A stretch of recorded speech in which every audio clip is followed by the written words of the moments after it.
Every XRP that will ever exist was already there on day one. The XRP Ledger has no button that makes more, so your 500 XRP is a fixed slice of a number that never grows. I'll show you the exact number of 500 XRP stacks that will ever exist. Directly from the XRP Ledger.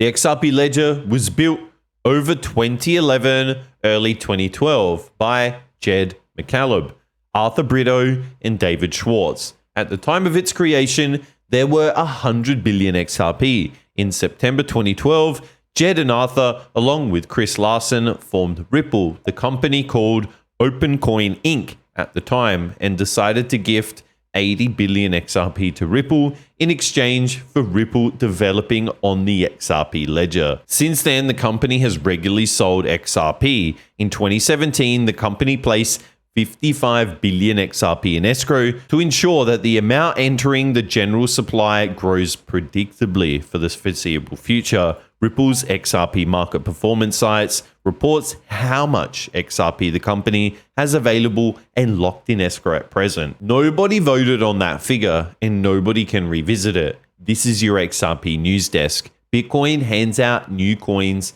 every single day on a schedule, and gold still has men in Nevada with drills. The XRP Ledger has already shipped with its entire supply already in the room, which means there's no way in the code for anybody to add more. It changes what your 500 XRP actually is. You're not holding a share of something being printed. You're holding a share of something being counted down, and almost nobody has ever checked the counting because it is not on any chart. Ripple publishes the count themselves 4 times a year on a page most holders have never opened. Like, comment, subscribe, and hit the notification bell if you want more XRP news. Here I want to show you that a total XRP burnt all time sits at 14.3 million XRP. So the 14.3 million XRP that stood in the room on day one is not still standing in the door. Nobody sold them, nobody moved them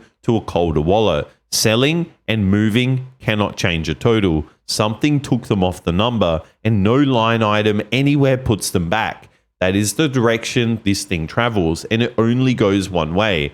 Now hold it against who is walking towards it, because the loudest argument for XRP has never been the count.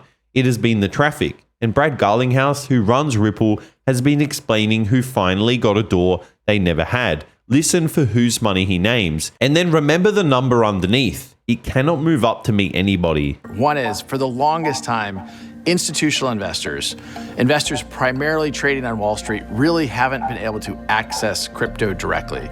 Their options were to either self-custody, onboard with an exchange, and some people don't like centralized exchanges for a whole host of reasons. So this was really the first time you had institutions be able to go on Wall Street and trade directly in crypto. This is an unlock for a couple reasons. For capital that couldn't come in, whether it's an endowment, whether it's a pension fund, even mutual funds that didn't or couldn't access crypto, now they can. The second thing is, it really is institutionalizing the entire industry of crypto.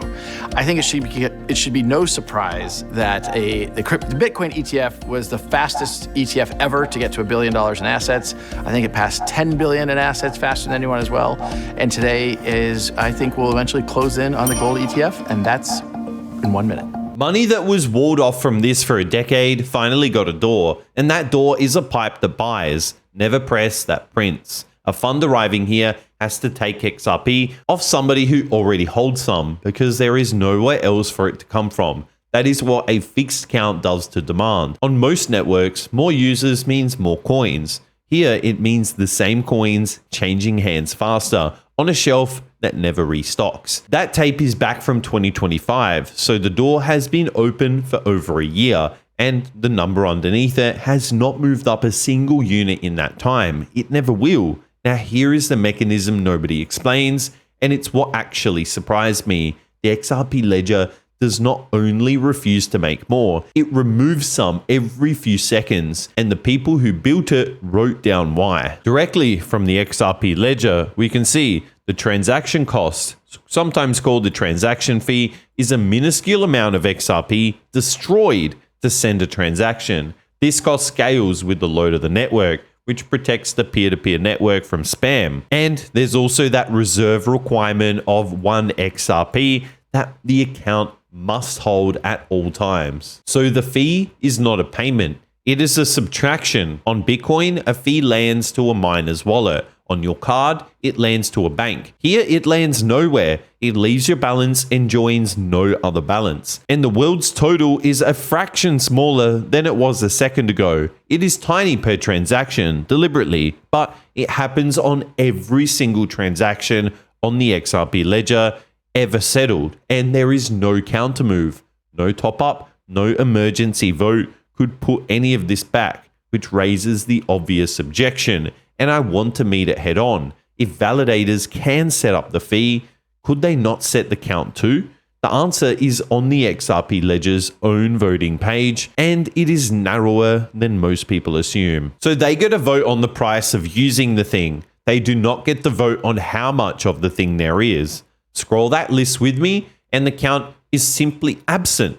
There is no box to tick because the protocol was never given to make one. And the vote they do have is a middle, not a majority. One operator with a wild number gets averaged into irrelevance, and the whole ballot reruns 4 times an hour. Nobody holds the pen for long. Here is a sentence I want you to keep. Validators can change what it costs to move XRP. Nothing in the XRP Ledger lets anybody change how much XRP there is. So before the last page, give me your call in the comments. Which one protects a holder more? A supply nobody can grow, or rules that never had a supply line in them? Drop supply or rules in the comments. Tap the like, subscribe, and notification bell while you're down there. Then look at the one rule that quietly locks XRP away for good. As I mentioned earlier, there is a base reserve of 1 XRP and an owner reserve of 0.2 XRP per item. So opening an account here costs you a whole coin you never get to spend. Not lent, not staked, parked by the rules for as long as that account exists. Every extra item an account owns, an order, a trust line, an escrow, parks another 1/5 of a coin alongside it. Nobody designed this as a scarcity policy. It exists so the network cannot be drowned in junk accounts. But the side effect is the same either way. The more people who join, the more XRP the network itself is sitting on and can never move. It is the only holder on Earth guaranteed to sit still, and it grows every time somebody new arrives.